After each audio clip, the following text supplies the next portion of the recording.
Hello, everyone, and welcome back to Anything Joe's, a collaborative journey through the world of G.I. Joe. My name is Greg Engel, and I'll be your unboxer today. Today, we're going to unbox one of my most anticipated classified figures of 2025. It's a retro carded CoverGirl. CoverGirl does not get a lot of figures. She had one vintage figure, she had two modern figures, and now she has two classified figures. Not only that, she has a Super 7 Reaction Plus figure, which we'll look at in a bit. So this is only the second time we've seen CoverGirl in her cartoon-based look, which is significantly different, right down to her hair color, than her everyday figure. So I'm really excited. As soon as they announced this, I was like, oh man, that's great. Something we've never really seen. Rarely, CoverGirl is a figure we don't get very often, and to see her in this form, I'm liking this outfit. I'm super stoked. Let's open her up. Let's look at some other CoverGirls from the past. Let's see if this lives up to my hype. It does. I know it does. If you didn't watch my Retro Flint review, that's okay. I don't blame you, because with this piece of art looking at you, wow, I'd be scared away also. I'm not going to go into a whole long tirade about this. This piece of art is definitely nowhere near as bad as the Flint art, but it does still seem AI generated. If it's not AI generated, then I apologize. A bad real art is better than bad computer art. I know that this could be better. I've seen what AR can do. It does just not the fit. Why not just, I don't know. I'm having trouble getting my head around this when there's so much original great art they could be using in what is themed as a retro line. Anywho, here she is, for better or for worse. Courtney CoverGirl Krieger. We'll get into all this stuff when we open it. On the back we can see other releases from this line, and her very short file card, which says CoverGirl was a high fashion model before growing disillusioned and enlisting to put new direction in her life. Her phenomenal mechanical repair and driving skills reduced most people to stuttering fools, even more so than her stunning good looks.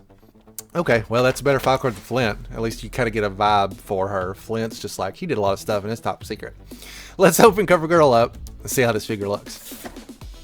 CoverGirl comes included with one battle stand, one alternate head, one wrench, one sledgehammer, two extra hands designed for punching, one pistol, and one cartoon accurate laser rifle. This figure rules. I love it so much. Check out how long this hair is. Isn't that awesome? I'm so excited. She looks so much different than the other CoverGirl, which, I mean, like, if you didn't care for this version of CoverGirl, didn't watch the cartoon or whatever, you could easily just be like, okay, this is a female green shirt or a mechanic in the pool. Like, she does not look like CoverGirl at all, especially not the ugly one that we got before. So, big fan of that. The hair comes off, which is wild because there's no other interchangeable hair. I mean, like, if this is a universal mold, then I guess you could maybe put Zarana's hair on her. I'm surprised to see it detach. I guess it's interchangeable with this head maybe, which is cool. Very cool. We'll mess around with that here in just a second. I'm going to leave this off just so I can get to the figure a little better. All the hits are here, baby. Butterfly joints, the double pinless. Here's our head articulation. It looks kind of weird when she doesn't have any hair on. I'll put it back on soon, I promise. There's our ab crunch. We've got our legs. There's our, sorry, I forgot to check our bicep, which is there. Our, ooh, a C-step joint. There we go. I was going to say, you guys have been on a roll lately. There's our leg. Very nice. Boot cut, ankle cut, up and down, and a little wiggle back and forth. So all the stuff we're used to in terms of flexibility, posability, movability. Let's put this hair back on. It's making me a bald man feel weird. So great. Okay, let's get into it. Sorry, I'm just like mesmerized by it. The head mold is awesome. She's energetic. She's got that like. I mean, like, I'm not gonna say, oh, she's beautiful, but she looks like somebody that could have been a model, right? I mean, she's just like, she's got a natural charisma in that face, which I like. Green jacket, and then the like brown shirt underneath. Obviously the arms are intended to be part of the jacket, so they're made in green also. On this arm we have America's Funniest Home Videos. She's a big fan with the rapper there. And on this arm, Courtney Krieger is her last name. She's in armor because she drives the Wolverine, and that's her grade. It's an E4 with the little zipper there. Nice detail. Thanks for not giving her tattoos, guys. Or maybe they're under her sleeves. Who knows? Her hands are fine, or her arms are fine. There's not a lot going on here. I will be upfront about that. It's just exciting to have I get excited when we get a figure that we don't see very often. We've got our standard, just a regular belt buckle, nothing crazy here. A little pouch on this side. The belt goes all the way around. That's probably for the wrench. And then this is for the pistol. Sorry, I'm starting to drift a little bit. Green pants to match the rest of the suit. I mean, plain Jane. And then we've got our black boots with the little, like the brown accents on it.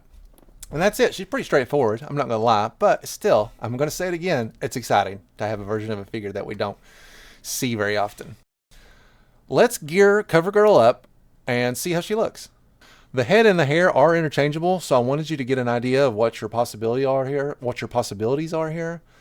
She's tied her hair back in a ponytail with this cap. The cap has a nice detail on it. It says the Pitts Garage, which is a cool little touch. And so you can choose between which head and hair you'd like to match up. This head, which was the first head, that's the same face, but if you want to switch it back to the head it comes with, it looks like this, which is a more serious, kind of like neutral position. Not exactly mad, but she looks like she's in serious business.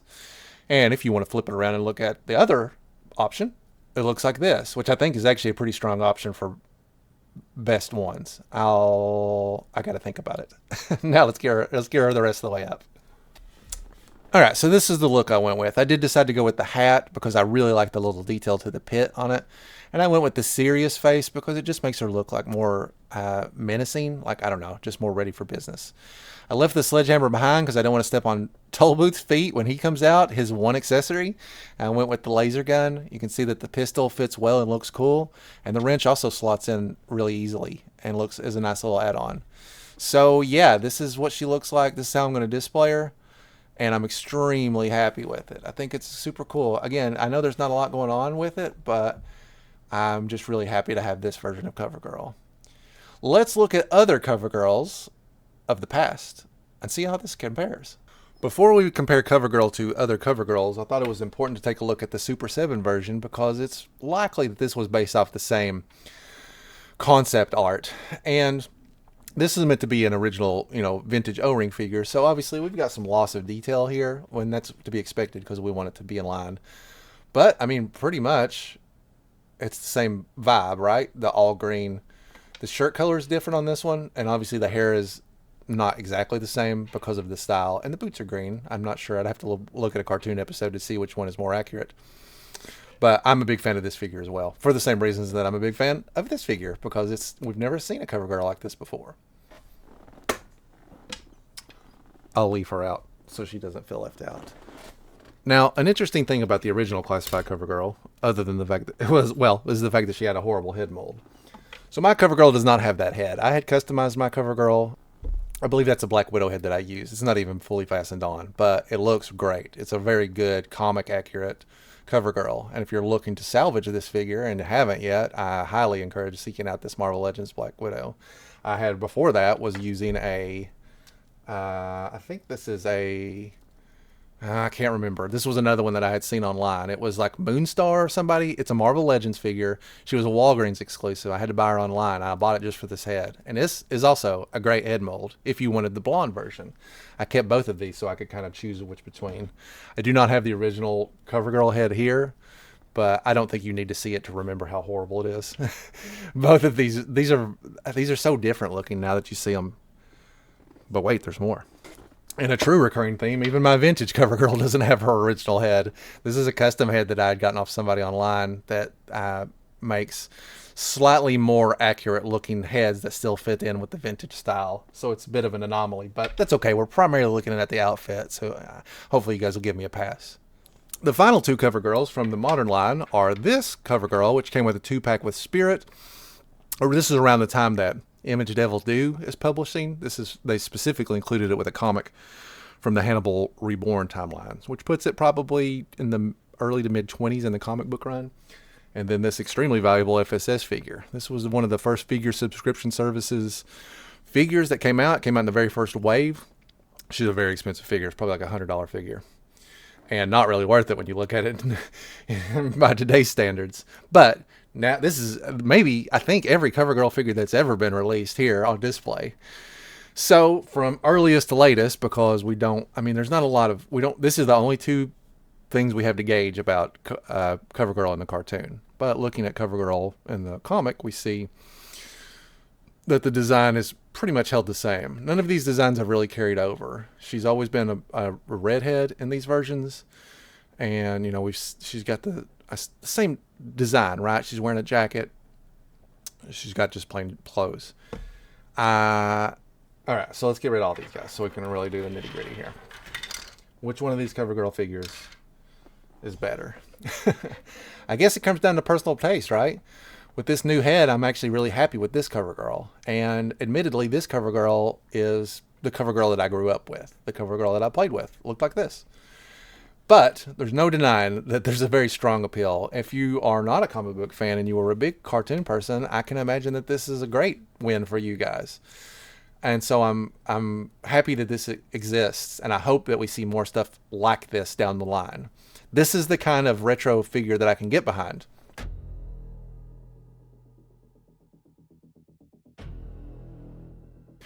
So the reality is, this is probably not the CoverGirl that I will be displaying in my cabinet. I will probably stick with the one that I've got with the improved head. I do think that if you're a big fan of blonde CoverGirl, that there's a lot of potential for taking this head and putting it on that body. Well, let's take a look and see what that looks like. Right, so we're back. This is the other head, and you can see that it would take some work because her neck is very long. It does not click into that ball joint easily at all, based on what I can see. So you would either need to trim this or enlarge this, which would of course make it a permanent attachment. I do think it would look good if done properly, but it's not going to be plug and play, so just be aware of that. Okay, now having said that, that CoverGirl I think is still probably the version that will stay in my case with that alternate head, but this will join a growing roster of figures that are here on my desk that I'm like, I'm not going to display these figures because I have a definitive version of Snake Eyes. I have a definitive version of Cobra Commander, but these are so different than the ones that I'm displaying that they're absolutely like figures that I want to open, play with. I want them in my collection actively. So I don't know what I'm going to do with them. I don't have space for them in my case, but I couldn't just leave them in the package. I had to be able to interact with them and play them. You guys get it. You love toys too. So anyway, that's my thought on CoverGirl. I think it's a great figure. I know it's very simple, but the stuff that it comes with is all awesome. All the accessories are great. Both of those alternate heads are good. Fixes a lot of issues with that original CoverGirl. It looks solid. Here's a shot of her with a custom 3D printed Wolverine that our field correspondent Patrick hooked me up with, and I'm extremely grateful for that. So thank you, Patrick. And it looks awesome.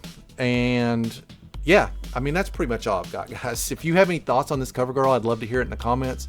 I do give it an extremely high recommendation. If you are on the fence about it at all, don't be. Get it right now, is in my opinion. I might even alternate it out. I might switch her with that CoverGirl just to sharpen up my display here and there. But it was a must-have, absolutely. Anyway, that's going to do it for us today. Thanks so much for watching, and we look forward to talking to you again on our next episode, where anything's available for discussion here on Anything Joe's.